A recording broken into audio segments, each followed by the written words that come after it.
The Battle of Chaeronea in 338 BCE wasn't just another win for Philip II. It was the big payoff, after years of hard work, to show that Macedonia was the real deal. He wanted to take charge of those squabbling Greek city-states, with the combined military might of Athens and Thebes shattered on that battlefield. Greek resistance to Macedonian hegemony effectively ended. Philip, now the undisputed master of Greece, moved swiftly to consolidate his power and lay the groundwork for his next, even grander ambition. The Persian Empire invasion was a huge deal, right? The guy behind it all set up the League of Corinth back in 337 BCE to pull it off. Pretty clever move. After his big win, Philip gathered a bunch of Greek states in Corinth, which is super important because it links the Peloponnese to mainland Greece. It's like the perfect spot for everyone to come together. Almost all the big players from ancient Greece showed up. You had Athens, Thebes, which was under Macedonian control at the time, Corinth, Argos, Elis, and a bunch of others. It was quite the gathering. Only Sparta, defiantly maintaining its isolation and independence, refused to participate, famously declaring they were accustomed not to follow others, but to lead. At this Congress, Philip outlined his vision for a new order in Greece. He proposed the formation of a pan-Hellenic alliance, officially known as the Hellenes, but commonly referred to by historians as the League of Corinth. The stated aims of this league were twofold. First, to establish a common peace coin, Irene, among the Greek states, ending the endemic warfare that had plagued them for centuries.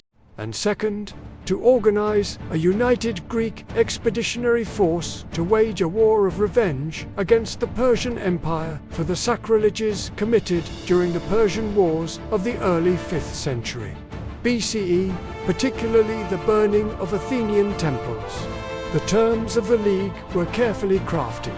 Member states swore oaths to maintain the peace, not to engage in hostilities against each other, not to interfere in the internal affairs of other member states, and not to support sedition or unconstitutional changes of government.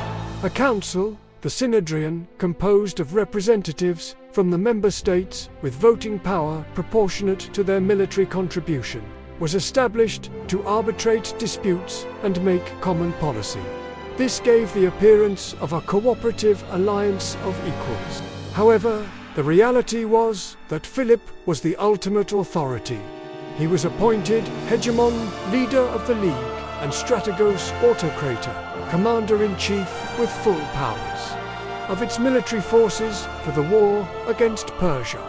While the league provided a framework for Greek unity, it was a unity imposed and guaranteed by Macedonian power. The freedom and autonomy ostensibly granted to the Greek cities were conditional upon their loyalty to Philip and the League's objectives. Macedonian garrisons remained in key strategic locations, such as the Cadme in Thebes, Corinth itself, the Acrocorinth, and Chalcis in Euboea, the fetters of Greece, as they were later called. For the Greek states, joining the League was not entirely a matter of choice, while Philip presented it as a voluntary alliance for the common good. The memory of Chaeronea and the presence of Macedonian military might left little room for dissent. For many, it was a bitter pill to swallow, a formal acknowledgement of their subjugation. Yet, the promise of an end to inter-Greek warfare was appealing to some. Weary of constant conflict, the prospect of a war against Persia also resonated with Pan-Hellenic sentiment, an idea that had been advocated by orators like Isocrates for decades as a way to unite the Greeks and channel their energies outward. Philip skillfully played on this sentiment. He framed the planned invasion of Persia not as a Macedonian conquest, but as a collective Hellenic endeavor, a sacred duty to avenge past wrongs and liberate the Greek cities of Asia Minor still under Persian rule. He was to be the leader of a united Greece, not merely the king of Macedon. This propaganda was crucial for securing at least the nominal support of the Greek states and legitimizing his authority. The League of Corinth obligated member states to contribute military contingents, infantry, cavalry, and ships to the Pan-Hellenic army being assembled for the Persian campaign. This effectively placed the military resources of Greece at Philip's disposal, augmenting his already formidable Macedonian army. The Synhedrion formally declared war on Persia and voted to raise a force with Philip at its head. The establishment of the League was a masterstroke of political maneuvering by Philip. It provided a legal and institutional framework for his control over Greece, pacified the region, at least temporarily, and mobilized its resources for his great Eastern enterprise. He had achieved what no Greek state had ever managed: the unification, albeit coerced, of the Hellenic world under a single leader for a common purpose. However, this unity was fragile, built more on fear of Macedonian power than on genuine enthusiasm. The ancient Greek love of independence and fierce civic pride did not simply vanish. Resentment simmered beneath the surface in many cities, particularly Athens and Thebes. They were biding their time, waiting for any sign of Macedonian weakness. Alexander, now 19 years old, was present at Corinth and witnessed these momentous events. He saw his father not just as a victorious general, but as a statesman, shaping a new political order.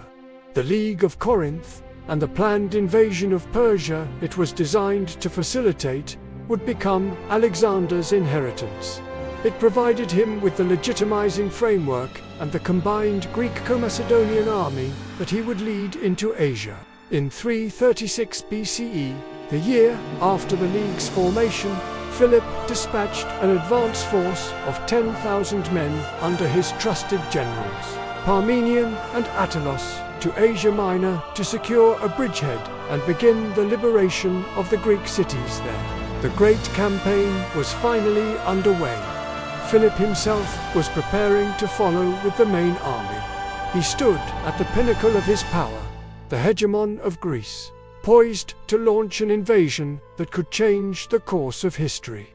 The League of Corinth was the instrument of his grand design, a testament to his ambition and his ability to impose his will upon a conquered Greece. But the unity it represented was a unity under a Macedonian spear, and its future would depend heavily on the strength and resolve of its leader.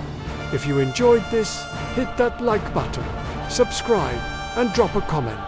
We'd love to hear your thoughts. Can't wait to see you all in our next episode.